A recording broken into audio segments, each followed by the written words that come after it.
RM Williams boots have been proudly worn by thousands of men and women, including us, across our great country. A few years ago, the iconic brand was sold to an offshore buyer, but thanks to another Aussie icon, Andrew Twiggy Forrest, the True Blue company is returning home. And can I just say, Karl's wearing his now, and if he could get his foot up on the desk, he would. However, in good news for local jobs, Andrew and his wife, Nicola Forrest, are vowing to manufacture more of the brand's products locally. And they join us now from the Adelaide Hills ahead of their very first visit to RM's workshop. Good morning, guys. Top of the morning. So, I mean, Twiggy, Nicola, you must be feeling like proud parents today. Ali, I'm sure we are.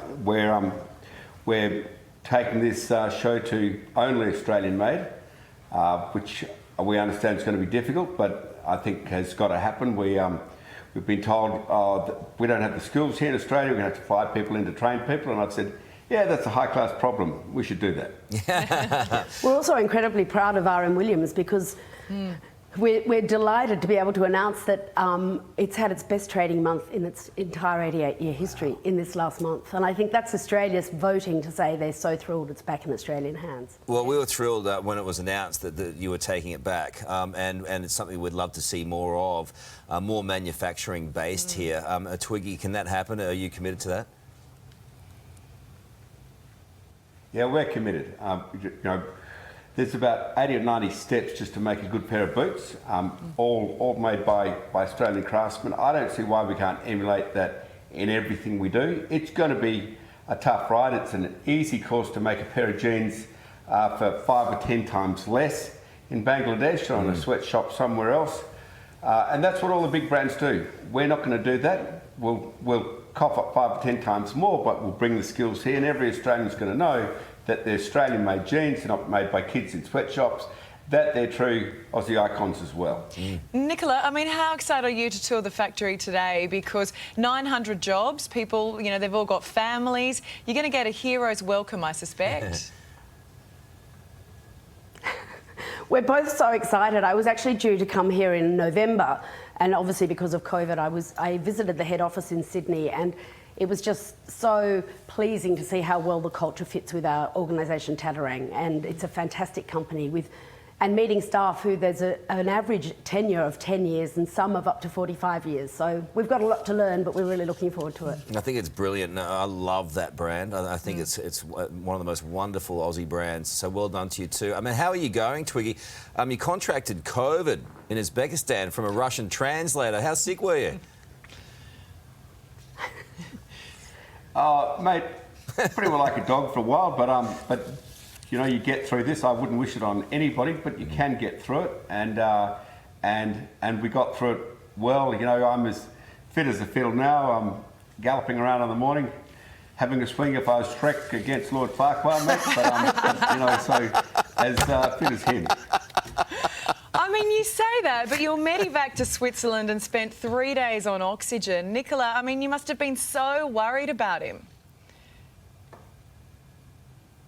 Look, I knew that they had all the right protocols in place and that Andrew, it was precautionary in some ways. Knowing Andrew, I was actually very pleased that all that took place because I knew he would have been saying, I can keep fighting, you know, I'm fine, I'm fine. And, you know, obviously I was ready to go and be by his side if that was the case, but actually he was in good hands. So as being far away is not easy, but so many other families have had to do that. Here's your chance, Nicola, to be really complimentary towards your husband. He's made of the tough stuff, isn't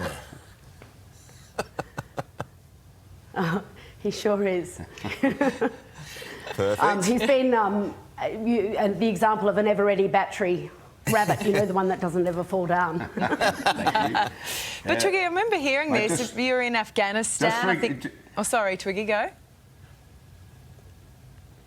No, go. Well, I was just saying, just think of Shrek, mate. Just keep on going, and then we've got my old mate Lord Farquhar over there, and we'll be as strong as anything. You can count on it. Twiggy, let go of Shrek. No, I'm not. I know, Karl. I've had Karl on it all morning. It's the only opportunity for us to say Lord Farquhar on morning television. And get away with it. But I mean, this trip that you're on, Twiggy, you're in Afghanistan, the Democratic Republic of Congo.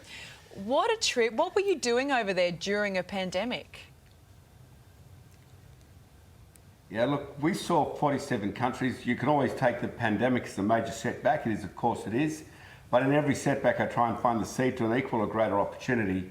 And you know, the diaries of political leaders, of sovereign leaders, they were pretty quiet. And we were able to get into 47 countries, meet with most countries' leadership and talk to them about a new vision that we didn't have to heat the world. This was not a foregone conclusion, that they had unused renewable energy resources which could eventually be at least as big as the oil and gas sector without a challenge. And, you know, there's a huge amount of work, a huge amount of capital, a huge amount of vision and determination, but that could happen. And look, dozens of countries are signing up, and that's what the world needs. We need a commercial resolution to climate change, and Fortescue set out on the journey to start to create that. So what do you make then of Matt Canavan's idea to put 800,000 jobs in mining, new coal power plants? It's not easy being green. Yeah, look, it's not really going to be up to Matt or Andrew or the Prime Minister or anybody. It's going to be up to the customers. The customers have said they're getting out of coal and carbon by 2050. So that probably means that they're going to start shutting everything down in the next 10 to 15 years. So it's not up to any grand statements. It's up to the fact that our customers are going to walk away from Australian coal. We can't do anything about that. What we can do, though, is stay ahead of the game. Is realise, you know, put a finger in the air, realise where's the wind blowing, and get Australia in front of that. We might lose tens of thousands of jobs in the coal industry. That's a tragedy, but the opportunity here is to make iron ore. We've got 40+% of that world market right here in Australia. To make hydrogen, we can make infinite amounts of that. You put those two together, Australia could have the most competitive steel industry in the world. Now, if we just get 10%, not 40% of that, Ali and Karl, then we're creating hundreds of thousands of jobs.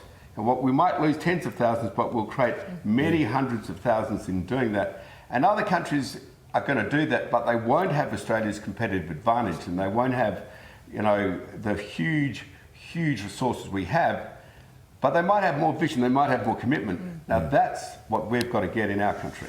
Well, green steel, I mean, we know the technology is out there, it's developing, but just to, Twiggy, this is something I think we all want to know. It's a very serious question this morning. Hugh Jackman got his gear off for the latest RM's ad.